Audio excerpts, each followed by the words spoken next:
Hello everyone, this is Anjali और स्वागत है आपका मेरे चैनल लर्न विद अंजलि में। इस पर्टिकुलर वीडियो में हम डिस्कस करने वाले हैं concepts and basis of identification of hotspot and what are the different hotspot in India. Basically हम हॉटस्पॉट से रिलेटेड कुछ कॉन्सेप्ट देखेंगे और क्या क्या क्राइटेरिया है किसी भी जगह को हॉटस्पॉट बनाने के लिए, उसके बारे में हम जानेंगे। उससे रिलेटेड हम मल्टीपल चॉइस क्वेश्चन देखेंगे।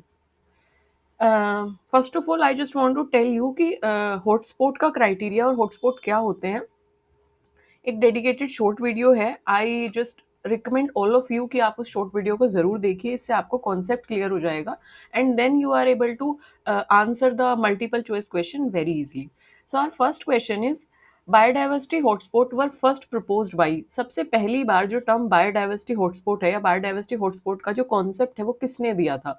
वो दिया था नॉर्मन मेयर्स ने, और ये क्वेश्चन पास्ट में कई बार UGC NET paper 1 as well as paper 2 में आ चुका है।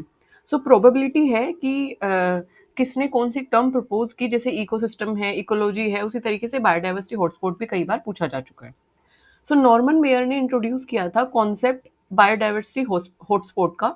ईयर भी कई बार वो पूछ लेते हैं, तो 1988, समटाइम्स इट इज कुछ बुक्स में वो 1990 भी दिया है। 1988 में उन्होंने कॉन्सेप्ट प्रपोज किया था और उन्होंने बताया था एक तरीके से इस कॉन्सेप्ट में to identify regions of high biodiversity under threat की कौन कौन से रीजन्स है जो कि हाई बायोडाइवर्सिटी जहाँ पे है और थ्रेट भी है वहाँ पे, तो उन एरियाज को बायोडाइवर्सिटी हॉटस्पॉट कंसिडर किया जाएगा। Next question we have the key criteria for identifying biodiversity hotspot. आपको कैसे पता चलेगा या हम किस तरीके से कैटेगराइज करेंगे कि पर्टिकुलर जो एरिया है, पर्टिकुलर जो रीजन है वो बायोडाइवर्सिटी हॉटस्पॉट बनने के लायक है या उसको हमें उस बायोडाइवर्सिटी हॉटस्पॉट की कैटेगरी में डालना चाहिए? क्राइटेरिया ये है, इसको ध्यान से पढ़ेंगे क्योंकि क्राइटेरिया भी कई बार आ चुका है एग्जाम में पहले।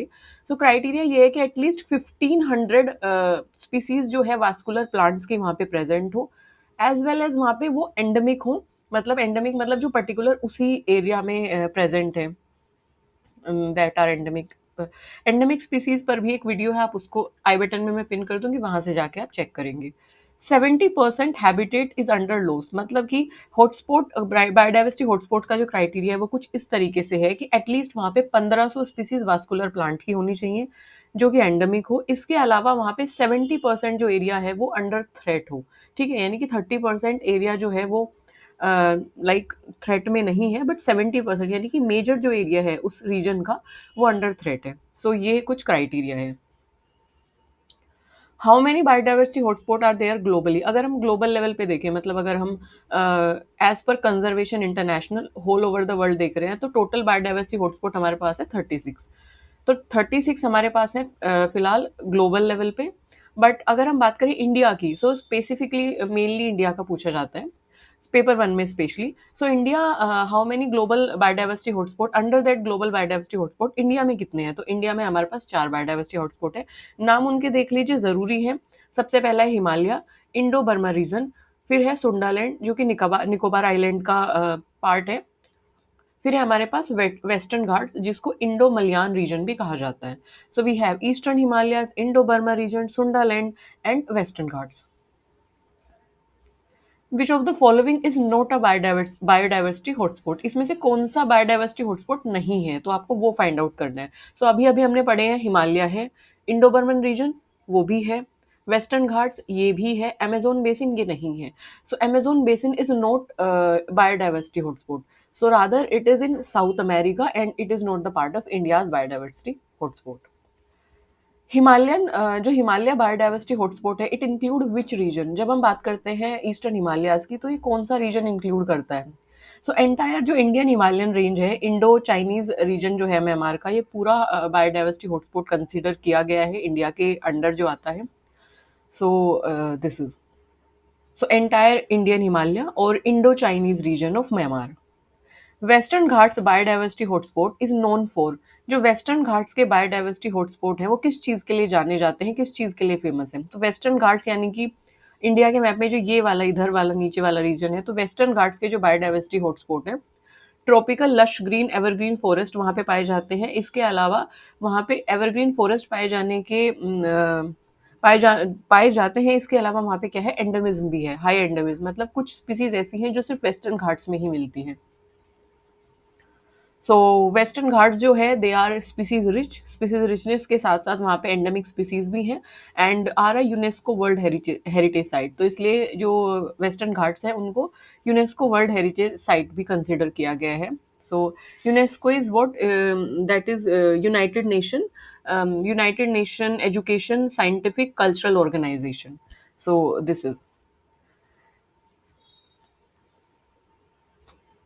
Indo Burma hotspot include which of these Indian region. So जब हम इंडो बर्मा हॉटस्पॉट की बात करते हैं, सो इंडिया का कौन सा रीजन उसमें आता है? तो नॉर्थ ईस्ट इंडिया का जो एरिया है, एक्सक्लूडिंग हिमालय, क्योंकि हिमालय तो हमारे ईस्टर्न हिमालयाज में आ जाएगा। सो नॉर्थ ईस्ट जो रीजन है एक्सक्लूडिंग हिमालयाज एंड अंडमान और निकोबार आइलैंड। तो इंडो बर्मा रीजन की जब हम बात कर रहे थे, सो इंडो बर्मा रीजन की जब हम बात कर रहे हैं, so that is one of the hotspot of India. So यहाँ पे आप देखेंगे कि इंडो बर्मा रीजन जो है it include north east region of India, और हिमालय को हम एक्सक्लूड करते हैं इसमें, एंड अंडमान और Nicobar group. Which Indian biodiversity hotspot is famous for coral reefs system. So कौन सा बायोडाइवर्सिटी हॉटस्पॉट है जो कि कोरल रीफ्स के लिए फेमस है? तो सुंडालैंड, निकोबार आइलैंड का जो पार्ट है, तो सुंडालैंड, इसमें ना आप दोनों नाम याद रखेंगे। जैसे सुंडालैंड किसका पार्ट है? निकोबार आइलैंड। तो कभी कभी हो सकता है कि आपको सुंडालैंड ना दिया हो, आपको निकोबार आइलैंड दिया हो। ठीक है, सो वो चीज़ें आप याद रखेंगे। सो सुंडालैंड जो है that is famous for coral reefs. As you can see कि निकोबार, अंडमान निकोबार आइलैंड के आसपास जो है सी है, तो सी में क्या होती है? कोरल रीफ्स पाई जाती हैं। So that is, so Nicobar island are rich in coral reefs and marine biodiversity, so they are the part of Sundaland hotspot. Why are biodiversity hotspot important for conservation? क्यों जरूरी है, क्यों कंजर्व करना है हमें हॉटस्पॉट एरियाज को? अब नाम से इसका पता चल रहा है दैट इज हॉटस्पॉट, मतलब ऐसे इलाके हैं जो कि बड़े गर्म हैं। गर्म मतलब कि जिन पे खतरा बहुत ज्यादा है, तो उनको बचाने की सख्त जरूरत है, इसीलिए इसका नाम हॉटस्पॉट पड़ा है। क्योंकि यहाँ पे हाईएस्ट कॉन्सेंट्रेशन है एंडेमिक स्पीसीज की, मतलब यहाँ पे स्पीसीज रिचनेस बहुत ज़्यादा है, एंडेमिक स्पीसीज बहुत ज़्यादा है, बट ये एरिया थ्रेट में है। मतलब इसको आप ऐसे समझिए, जैसे मान लीजिए कोई एक एरिया है और वहाँ पे बहुत सारा डायमंड है ना? तो वो एरियाज जो है वो एरिया दैट इज, वो एरिया जो है सुंदर होगा। अभी जो बीच में डिस्टरबेंस हुआ उसके लिए आई एम सॉरी, वो मेरा ब्लूटूथ ऑन था तो दैट्स वाई वो मैं भूल गई उसको बंद करना। सो हाँ, मैं कहाँ थी? ओके। सो मान लीजिए कोई एरिया है जहाँ पे बहुत ज़्यादा डायमंड उस एरिया में है, तो वो एरिया ऑब्वियस सी बात है सुंदर भी होगा, that will be beautiful as well as diamond, क्योंकि कहीं और नहीं मिलते हैं, मतलब हर जगह आपको डायमंड नहीं मिलेंगे, तो एक पर्टिकुलर एरिया में आपको डायमंड मिल रहा है, तो it is a very big deal. So obvious सी बात है वो जो एरिया है वो अंडर थ्रेट होगा, मतलब खतरे में होगा बहुत ज़्यादा। Everyone wants to steal the diamond, everyone wants to take the diamond, है ना? सो वैसा ही है बायोडाइवर्सिटी हॉटस्पॉट। तो वो ऐसे एरियाज होते हैं कि वहाँ पे वो स्पीसीज मिलती है जो कहीं नहीं मिलती, तो उन स्पीसीज को हम एंडेमिक स्पीसीज बोलते हैं। ठीक है, रिचनेस वहाँ पे बहुत ज़्यादा होती है डाइवर्सिटी की। इसके अलावा अब वो एरियाज ऑब्वियस सी बात है, जब रिसोर्सेज वहाँ पे ज़्यादा है, बायोडाइवर्सिटी रिसोर्स ज़्यादा है, तो थ्रेट में भी होंगे। सो इसलिए हॉटस्पॉट जो एरियाज है वो यूनिक स्पीसीज उसमें होती हैं। इसके अलावा वो स्पीसीज कहीं नहीं पाई जाती हैं, तो इसलिए वो हाईली वल्नरेबल एरियाज होते हैं। तो हैबिटेट लॉस होने का चांसेस वहाँ पे बहुत ज़्यादा होता है, ह्यूमन इंटरवेंशन वहाँ पे बहुत ज़्यादा होते हैं, क्योंकि everyone wants to take the biodiversity resource from there. So threat में होते हैं वो, तो इसलिए उनको बचाने की हमें सबसे ज़्यादा ज़रूरत पड़ती है। सो this is it in this video. If you have any suggestion, any query, इस वीडियो में हमने बायोडाइवर्सिटी हॉटस्पॉट के क्राइटेरिया देखे, बायोडाइवर्सिटी हॉटस्पॉट कौन कौन से होते हैं, कौन कौन से एरियाज हैं, किसमें क्या कैरेक्टरिस्टिक है, वो सारी चीज़ें इसमें हमने देखी। अगर आपको कोई भी क्वेरी है, कोई सजेशन है आपका, please do feel free to comment in the comment section. I will be more than happy to answer your comments, to cater your query. And thank you for listening me so patiently. Revise करते रहिए चीज़ों को, मैं बार बार ये repeat कर रही हूँ because that is very much important.